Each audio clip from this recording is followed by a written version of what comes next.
My friends, there comes a moment, often silent, sometimes catastrophic, when the self rends the illusion of the ego and drags it into the light. That moment is not the end of you. It is rather the painful beginning, a spiritual crucible, a psychological dismembering, the moment of ego death. We have been taught to fear this moment. But what if I told you it is not your downfall? It is your birthright. The ego must fall so the self can rise. But once the illusion burns away, once you awaken, what then? How do you move? How do you act? How do you live again? Motivated not by illusion, but by truth. Let me offer you 5 keynotes to help you move from awakening to action, in the spirit of Carl Jung. You cannot begin to rise until you have fully allowed yourself to fall.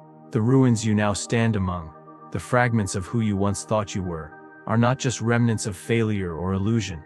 They are sacred. They are evidence that you were willing to let the false self die so that something more real could emerge. That death was not a mistake. It was a necessity. Ego death feels like loss, and in many ways, it is. You lose the certainty, the identity, the persona that once shielded you.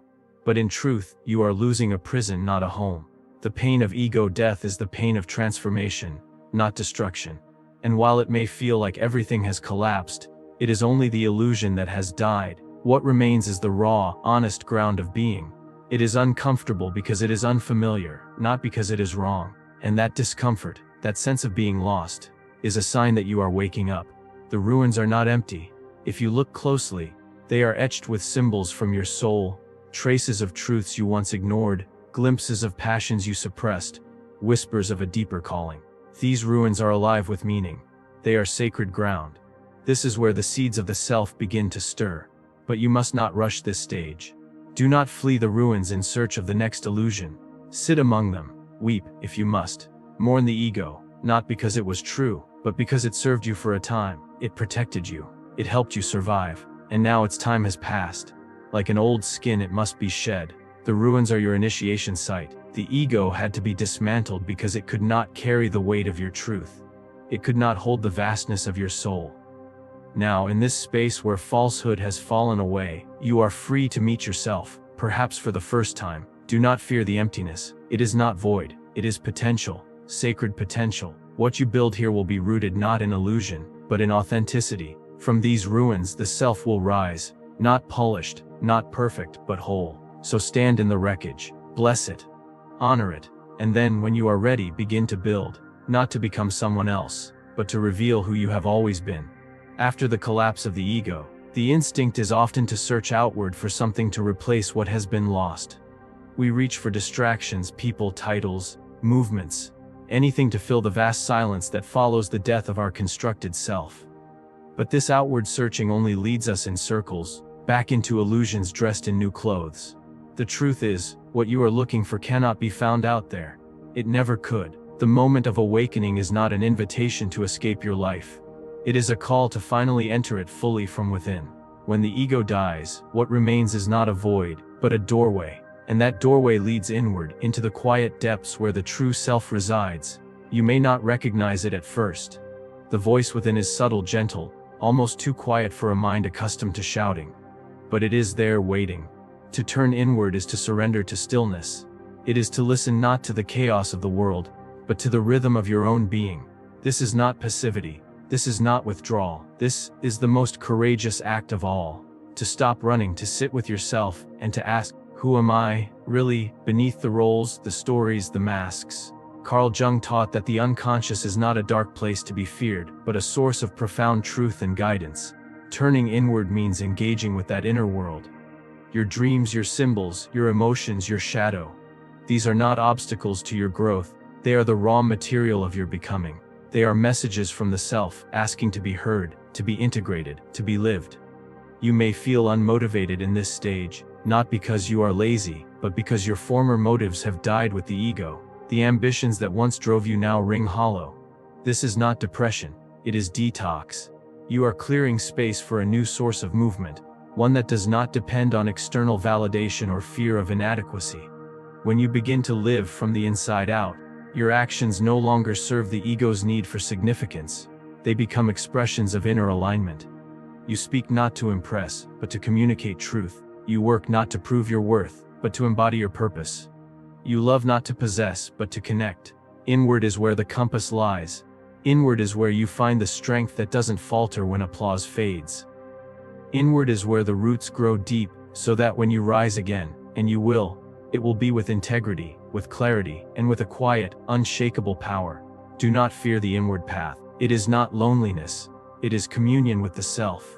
And in that communion you will rediscover the source of all true motivation, a life not dictated, but chosen. Not performed, but lived.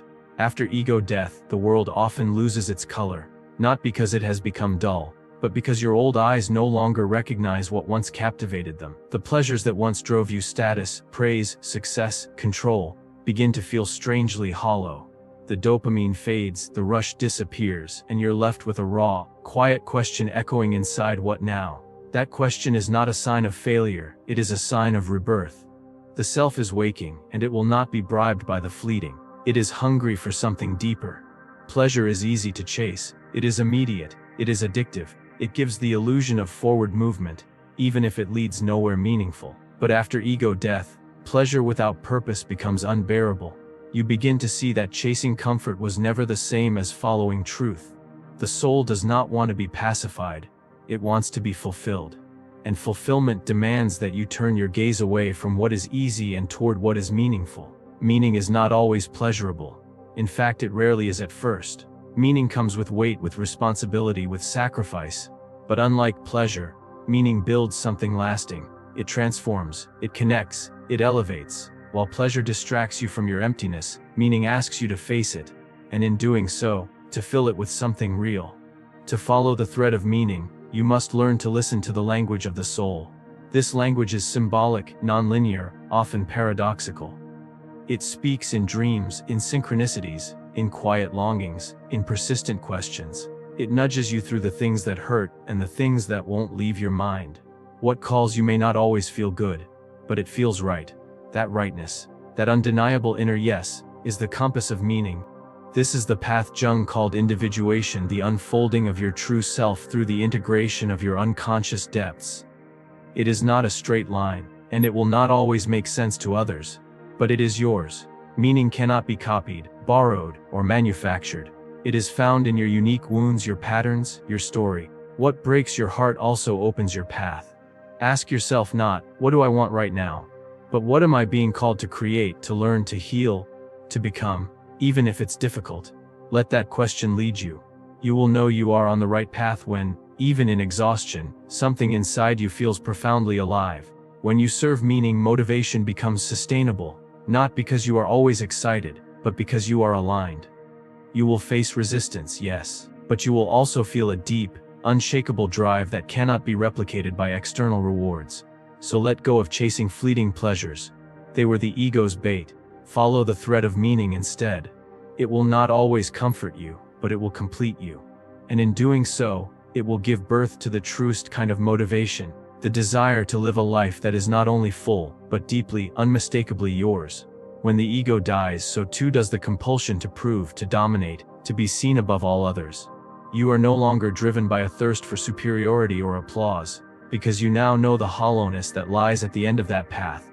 What once motivated you, competition, comparison, external praise, begins to feel petty, even absurd. In the stillness that follows ego death, something ancient and eternal begins to stir within you, a longing not to rise above others, but to become useful to something greater than yourself. You are no longer here to impress, you are here to serve. And this shift, from self-centered striving to soul-centered service, is where true motivation is reborn. Not in the loud, dramatic ambitions of the ego, but in the quiet, steady rhythm of meaningful action. You begin to understand that your life is not merely your own. It is part of an intricate, living web. Every choice you make, every act you perform ripples outward.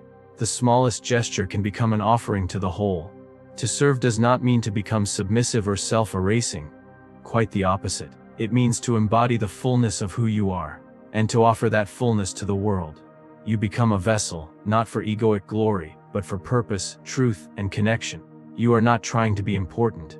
You are trying to be authentic, to live in a way that allows life itself to move through you. Carl Jung understood that the self, the true, inner self that emerges after ego death, is not isolated. It is connected to the totality of being, what he called the collective unconscious. To awaken the self is to realize that you are a strand in the greater tapestry of existence, and that your deepest calling is not to pull that thread toward yourself, but to let it contribute to the whole design. Your action then becomes sacred. Even the mundane tasks of your life, your work, your relationships, your creativity, can become rituals of devotion when they are infused with awareness and intention. You are no longer performing life, you are participating in it, and in that participation you discover that joy and meaning flow not from getting, but from giving. Not from accumulation but from contribution. This is not martyrdom, it is alignment. You do not give to erase yourself, you give because you are so full of presence, so deeply rooted in who you are, that giving becomes inevitable. The tree does not force itself to give fruit, it simply stands in truth and the fruit comes. So ask yourself, what can I offer today? Not to be liked, not to be admired, but because it is true to who I am and what I am becoming. That is your North Star now. That is your sacred motivation. In serving the whole, you step into a larger dance. One that does not end with you, but continues through you. You are no longer a separate fragment clawing for significance. You are a channel, a co-creator, a light bearer. Let your life be your offering. Let your actions be your prayer. Let your presence, grounded in the death of ego and the birth of self, be a gift to the world that called you here for a reason. When the ego dies, the illusion of separation begins to crumble. You are stripped of your titles, your roles, your accomplishments, everything you thought made you someone. You come face to face with a terrifying truth: you are nothing. Not in the nihilistic sense, but in the sacred sense. Nothing fixed, nothing superior, nothing special in the eyes of the world. Just presence. Just awareness, just a breath moving through space. And yet, it is in this moment, this collapse of self-importance, that a deeper truth breaks open: you are also everything. This is the great paradox of the awakened soul. You are both the dust and the divine. You are the drop and the ocean simultaneously. To the ego this makes no sense. It craves clarity, hierarchy, control. But the self understands that truth lives in paradox. And this particular paradox, when embraced, becomes the wellspring of unshakable motivation. To see yourself as nothing is to be free from the crippling weight of expectation. You no longer need to uphold an identity, to defend a persona, to constantly prove your value. You are no longer shackled to the need to be somebody. You are simply a being, open, available, fluid. From this nothingness comes peace, humility, silence, the space to truly listen to life. And yet, in that very same moment, you begin to realize you are not just an observer of life. You are life. The same breath that animates the trees, the stars, and the tides animates you. You are not apart from the cosmos, you are woven into its fabric. Your existence is not an accident. It is a unique expression of the totality. And in this realization you become everything: the voice, the vessel, the living expression of the infinite. This dual awareness is not meant to confuse you. It is meant to liberate you. When you live with the understanding that you are both insignificant in the grand scale and utterly essential to the unfolding of the whole, you move through life with grace. You don't need to control everything. You are not in charge of the universe. But you also do not wait passively. You are a co-creator with it. This is where true motivation arises. Not from fear, not from vanity, but from alignment with the deeper rhythm of existence. You act not to become important, but because you already are a part of something important. You don't act to be seen. You act because you see. You understand that even the smallest gesture, if done in presence, ripples through eternity. You can hold the paradox. You can be the silent witness and the inspired artist, the empty vessel and the overflowing cup, the one who surrenders and the one who shapes. This is the mature soul, the one who no longer demands simplicity, but dances in complexity with courage and wonder. Carl Jung wrote, "The most terrifying thing is to accept oneself completely." And perhaps the reason it is terrifying is because to accept yourself completely, you must accept this paradox that you are both mortal and divine, temporary and eternal, human and holy. But once you do, you are no longer afraid to live. You are no longer afraid to act. You are no longer waiting for permission to become who you are. You rise, not as someone chasing meaning, but as someone embodying it. Your life becomes a paradox lived boldly, a quiet storm, a radiant silence, a purposeful surrender. You are nothing, you are everything. And now you are ready. You did not lose yourself. You shed what you were never meant to carry. Now you are free. So walk forward, not as someone chasing success, but as someone answering a sacred call. Let your actions be poetry. Let your life be a mirror of the soul. This is motivation after ego death. This is the self in motion. This is awakening turned to action. Thank you.